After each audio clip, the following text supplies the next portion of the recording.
stand in a Sumerian marketplace around 3000 BCE, and you have just realized something that will restructure human civilization for the next 5,000 years. Your hands are empty. The merchant across from you holds grain he will not sell for the fish you caught, because he has no need for fish today. He needs oil to preserve meat through winter. 3 transactions away, an oil merchant needs your fish and has already traded his surplus.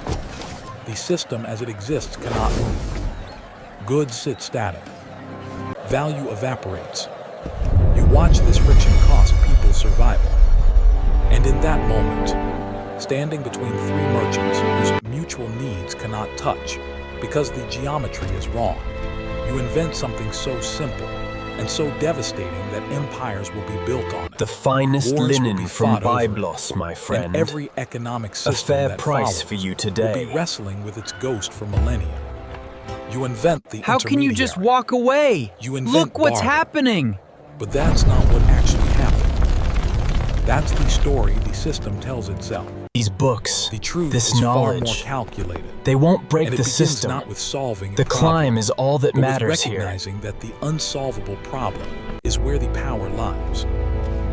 What most people don't understand about the ancient world is that barter, the direct exchange of goods, was not humanity's original economic system. It was a later invention, a sophisticated technology developed to solve a very specific problem faced by merchants who needed to expand beyond their village, their tribe, their known network. Before barter was formalized, exchange was governed by reciprocity systems based on relationship, obligation, and social hierarchy. A chief gave gifts to cement alliances. A family traded with a family they knew. Value was not abstract. Value was embedded in the relationship itself. The Aztecs didn't barter. They used a cacao-based counting system embedded in ritual obligation.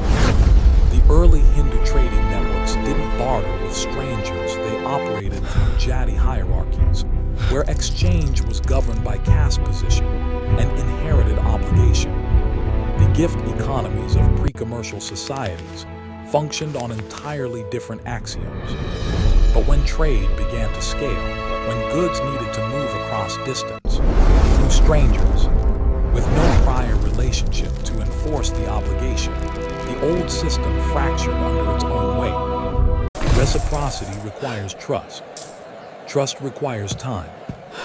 Distance and strangers demanded something faster, something that worked between people who would never see each other again. Something that didn't require you to know anything about the person on the other side of the transaction, except what they had in their hand. That's when barter emerged as a formalized technology. And the person who understood how to weaponize it held an asymmetric advantage that no amount of physical strength could match. This is where the first invisible system begins. Here's what the textbooks miss with consistent precision. The moment barter becomes formalized, the Get your merchant goods who right understands here. the mechanism gains control Processing over everyone exchange. else in the system. Unit 42. Not through Transaction violence. formalized. Not through law, through information architecture. A Phoenician trader standing in 3 different markets, one in Egypt, one in Greece, one in Mesopotamia, knows something critical that no local merchant knows, because no local merchant has any reason to leave. There are only He 2 knows positions what in this bolt of barter linen system: is worth in merchant the Egyptian market, or 3 measures extracted. of grain per bolt.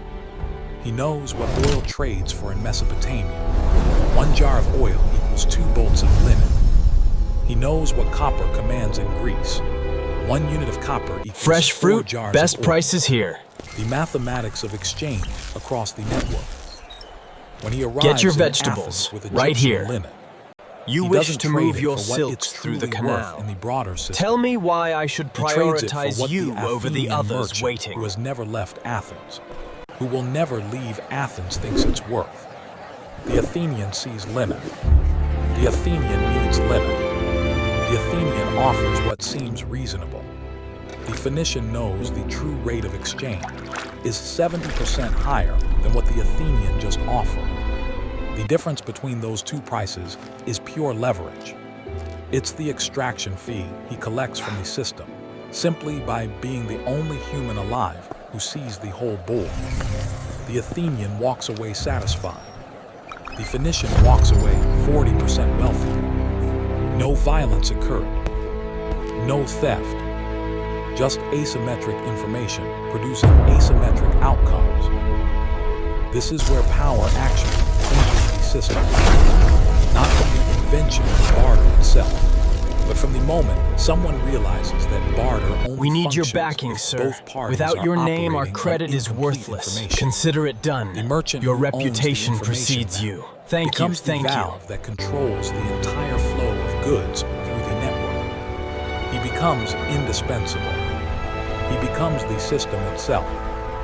And the system protects him because the system cannot function without him.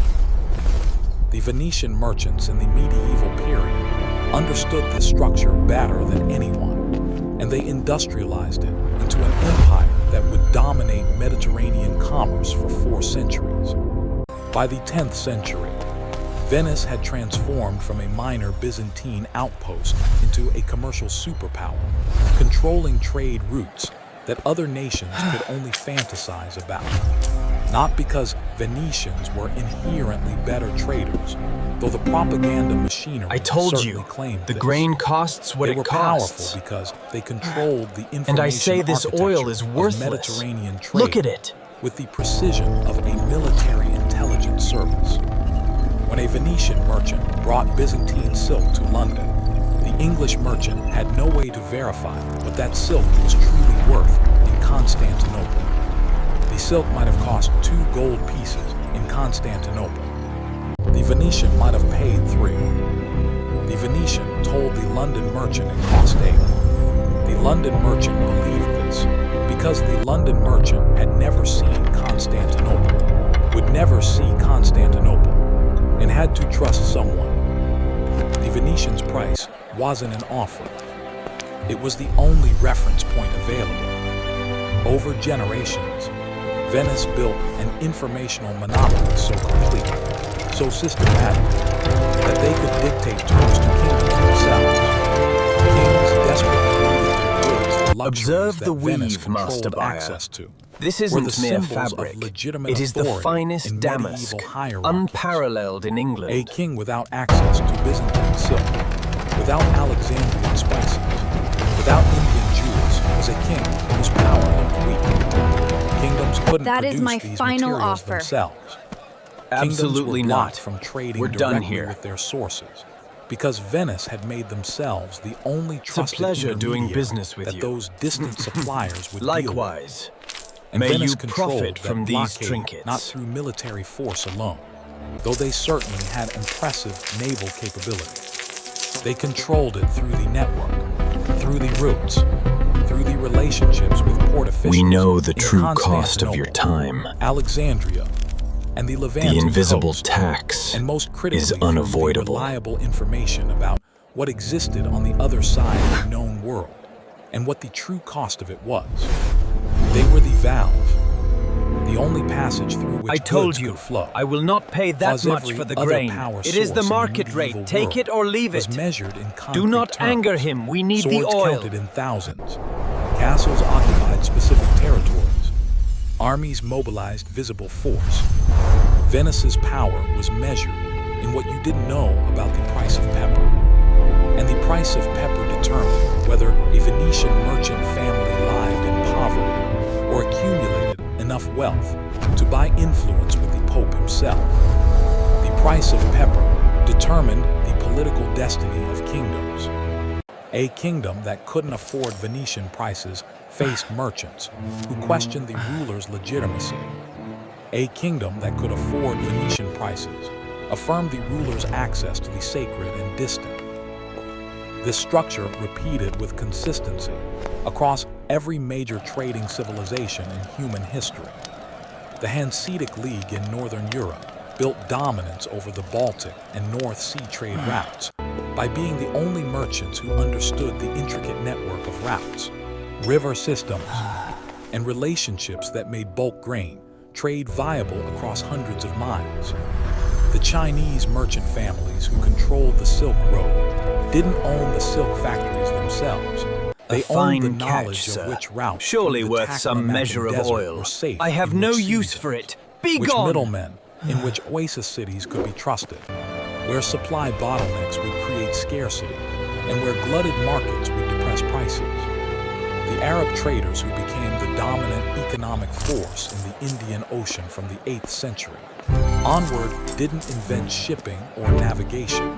They invented the monopoly on reliable information about monsoon winds, about port capabilities, about which goods were in desperate demand where. When you know the price in 3 markets and the merchant across from you knows the price in 1 market alone, you are not competitors in the same game. Another You are successful predator and prey, exchange, just wearing as agreed. identical clothes. Yes, The transaction the that pattern feels is clear like now. a fair exchange I see to the local network. merchant is extraction to the traveling merchant.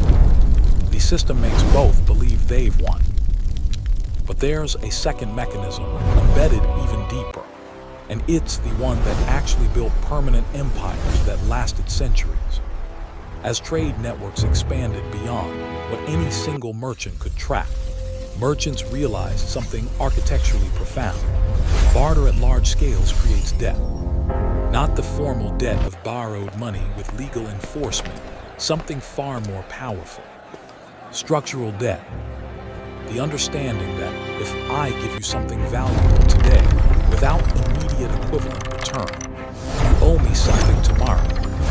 This creates obligation as a permanent feature of the relationship.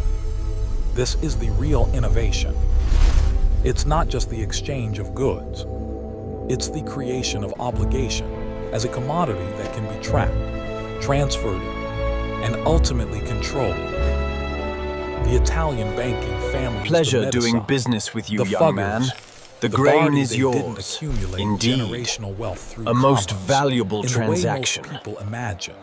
By my didn't buy decree, cheap and sell high this across transaction markets. is nullified. Though they did that, Remove they them from my accumulated sight. wealth through the formalization of the debt structure itself.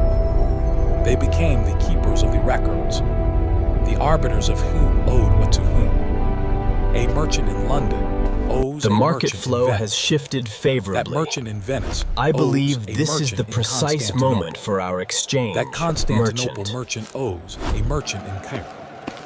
No goods need to physically move to clear these debts.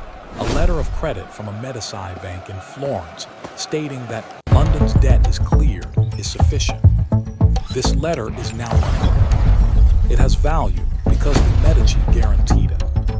And everyone in the network accepted Medici guarantees as final because the Medici had built their reputation on never breaking a promise, never falsifying a record. The Medici didn't produce anything physical.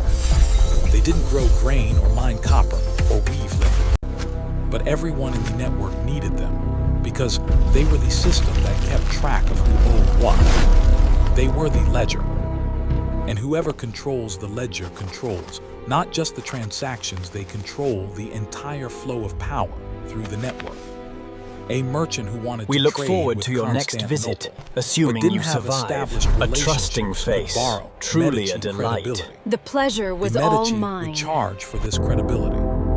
This charge was the foundation of banking itself. This is the architecture that most people never perceive because they're taught to look for it in the wrong place. Economics textbooks describe systems. They describe how prices form, how supply meets demand, how value is discovered through exchange. What they systematically avoid describing is power, the structure that ensures certain actors always win and others always lose. Barter invented the idea that goods have abstract, exchangeable value. But the formalization of trade through merchant networks and credit systems invented something far more powerful, the idea that value itself can be controlled by those who manage the records. This is not a theory of economics. This is a documented Wait, historical they are selling pattern this here for that repeats across $10, every but over major there trading it's 5, civilization that has ever 15, existed. and 20. Mesopotamia, ancient Greece, Rome, medieval Europe, the Islamic Golden Age, Renaissance Italy, the Age of Exploration. Every single one followed this identical pattern. Barter emerges. Information asymmetry We need the capital creates for the new merchant class. trade route. Sign Merchant here. class Our formalized silks are credit guaranteed. system. Look at the documents. Credit system Patience, becomes gentlemen. monetary Your system. eagerness is noted. Those who control the monetary system control everything else.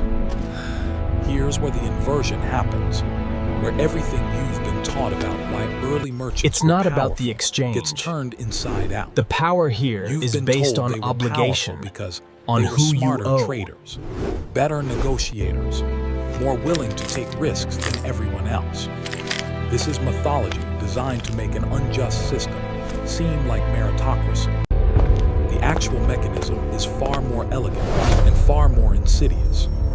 Merchants were powerful because the system itself was deliberately designed so that only they could see the whole board. Everyone else the producer with grain to sell, the consumer with need for cloth, the local merchant trapped in single market, was operating with incomplete information by structural necessity. The merchant who travels sees multiple markets, multiple prices, multiple possibilities. Everyone else sees one. That asymmetry isn't a flaw in the barter system. It's not a problem waiting for a solution. It's the point. It's the mechanism that concentrates power precisely where the system needs it to concentrate. Without this asymmetry, the whole structure collapses. And here's the second inversion that no economics textbook will articulate. Barter didn't make trade more efficient in any meaningful sense. It made trade more hierarchical. A gift economy between rough equals was replaced by a transaction system between radically unequals. You might think formalized barter was progress because goods could now move across distance, because specialization became possible, because total output increased. These things are technically true. But what actually happened beneath these statistics was that a new class merchants inserted themselves as the necessary intermediary, and they extracted a permanent fee, not through law or violence directly, but through information control. Every good that passed through their hands was taxed by their superior knowledge. This wasn't theft in the legal sense. This was architecture. The system was designed from first principles. You call this history. So that the merchant had You to meticulously win, and document everyone the else had data, to lose. but deliberately omit The only the structures variable of was how power much they that shaped lost. it. The uncomfortable truth that conventional history absolutely refuses to articulate with clarity. Every economic system that has followed barter currency, banking, financial markets, digital payments, cryptocurrency is just a more sophisticated version of the same underlying structure. The merchant is still the valve. The information asymmetry is still the mechanism. The only thing that changes is how well hidden it becomes. In the ancient world, the structure was obvious to This anyone fish, paying attention. for your service. The merchant We who have a deal traveled then. knew more than It the seems merchant who I have hadn't. little choice. In the medieval world, the banker was literally sitting in front of you, physically tracking the ledger with his own hands. You could see the power. In the modern world, the This algorithm data right here, is invisible. this is the information The advantage. mechanism I see it is now. encrypted. Good. The data Now is you can proprietary. perpetuate the cycle The yourself. power structure is identical. The asymmetry is total. Most people don't even know they're losing because they can't see the calculation anymore. What to do with this knowledge is not a question of becoming a merchant yourself. That's the trap that keeps the system intact generation after generation. The trap is the beautiful, seductive belief that if you just work harder, travel more, learn The myth more, of the smarter trader. study the It was markets never more about carefully, skill, only you can about the become the system. merchant They with said the we were information smarter, advantage. but the truth is, you can we're be obsolete. the one on top of the asymmetry instead of beneath it. Some people can. Most won't. The system is designed to allow just enough mobility to prevent revolution, but not enough to threaten the fundamental structure. The actual leverage comes from understanding that the system itself requires certain people to have systematically less information access in order for the system to function. You can't fix this through better education or harder work or more diligent study. This isn't a bug in the system that can be patched. This is the load-bearing wall that the entire edifice rests on. The strategic reframe is this. Stop thinking of yourself as a merchant trying to gain an advantage within an existing system. Start thinking of yourself as someone deciding whether to participate in a system that is structurally designed so that the house always wins. The ancient trader who invented barter didn't think he was creating a tool for extraction. He was solving a problem of inefficient exchange between people with incompatible needs.